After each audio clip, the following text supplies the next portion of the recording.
राजा परीक्षित को श्रवण करा रहे हैं और यही कथा कह रहे हैं, हे राजन, आप धन्य हो जो आपका मन निरंतर भगवान की अनन्य कथाओं में लगता जा रहा है। अगर आपको भूख प्यास सता रही होगी तो थोड़ा अन्न जल ग्रहण करें, उसके बाद भगवान नारायण की अनन्य कथाओं का रसास्वादन करें। कहने लगे, हे राजन, मुझे बिल्कुल भी भूख प्यास नहीं सता रही है, मेरा मन तो निरंतर भगवान की अनन्य कथाओं में लगता जा रहा है। आप सिर्फ मुझे एक चित्त होकर भगवान नारायण की अमृतमयी कथाओं को श्रवण कराते रहे, क्योंकि मेरा मन तो निरंतर भगवान की अनन्य कथाओं में लगता हुआ रहा है। राजन कहने लगे, राजन, आप धन्य है जो आपका मन निरंतर भगवान की अनन्य कथाओं में लगता हुआ जा रहा है। राजन, आपने कल तक सूर्यवंश की कथाओं का वर्णन किया था, श्रवण किया था। अब मैं आपको चंद्रवंश की कथाओं से अवगत कराता हूं। हे राजन, सर्वप्रथम विराट भगवान की नाभि से कमल और कमल से ब्रह्मा और ब्रह्मा से अत्रि, अत्रि की पत्नी अनसुईया, अनसुईया के 3 पुत्र हुए। राजन,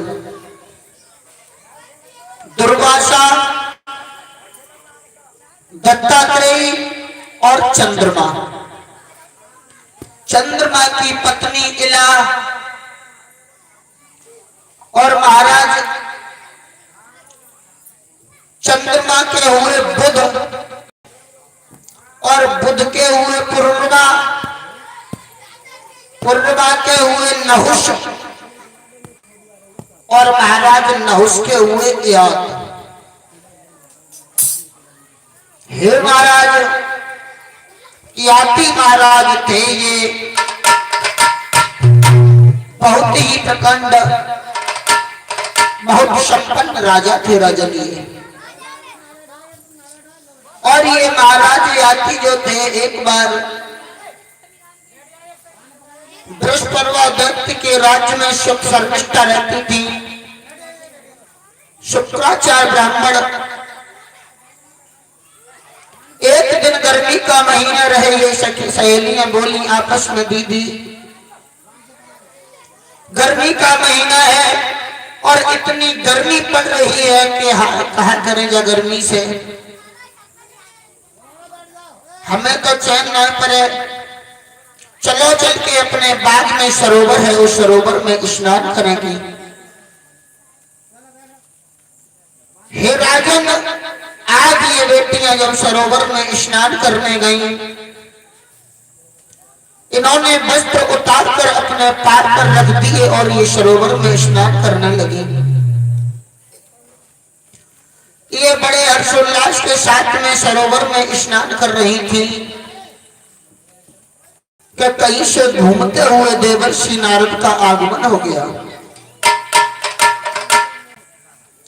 साथ की सहेलियां कहने लगी, दीदी बाबा नारद बहुत सनकी है, अगर पेड़ के नीचे बैठ के कहूं महुर बजाने लगे तो जाने डूबे डूबे मर जाओगी। अपने वस्त्र धारण करो और चलो, बाहर निकलती हैं। व्यास नंदन कहने लगे, हे राजन परीक्षित, बाहर निकलकर उन्होंने अपने वस्त्र जब धारण किए, जल्दी में शर्मिष्ठा के वस्त्र देवयानी ने पहन लिए और देवयानी के वस्त्र शर्मिष्ठा ने पहन लिए। और जब वस्त्रों की अदला बदली हो गई, शर्मिष्ठा राजा की कन्या रहे, शर्मिष्ठा ने कहा, देवयानी तू एक भिक्षुक ब्राह्मण की कन्या है और तेरी इतनी मजाल के तूने मेरे वस्त्र पहन लिए। देवयानी कहने लगी, दीदी अगर जल्दी में वस्त्र बदल गए तो क्या बात हुई? अरे हम और आप तो सहेली हैं, हो जाता है, वस्त्र बदल गए तो इसमें कोई बात तो है नहीं। शर्मिष्ठा बोली, मैं राजा की कन्या हूं और तू एक भिक्षुक ब्राह्मण की कन्या है, तूने मेरे वस्त्र क्यों पहने? और मेरे भैया आपस में झगड़ा हो गया उस घाट पर। शर्मिष्ठा राजा की कन्या रहे, उसने देवयानी को पीछे एक अंधा कुआं था उस कुएं में गिरा दिया। आज जब देवयानी को कुएं में गिरा दिया,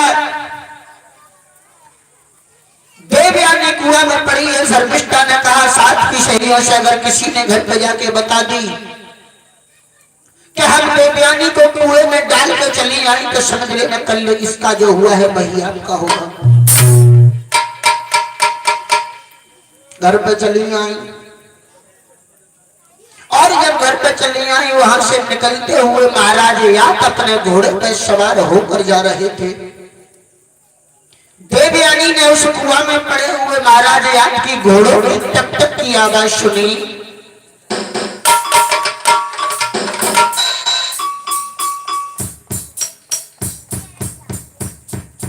और जब देवयानी ने आवाज सुनी, देवयानी बोली, कौन है आप, कौन है?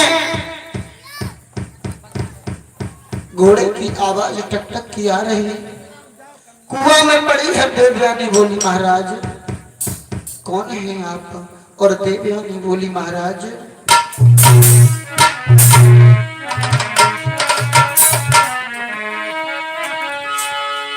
आप कौन हैं?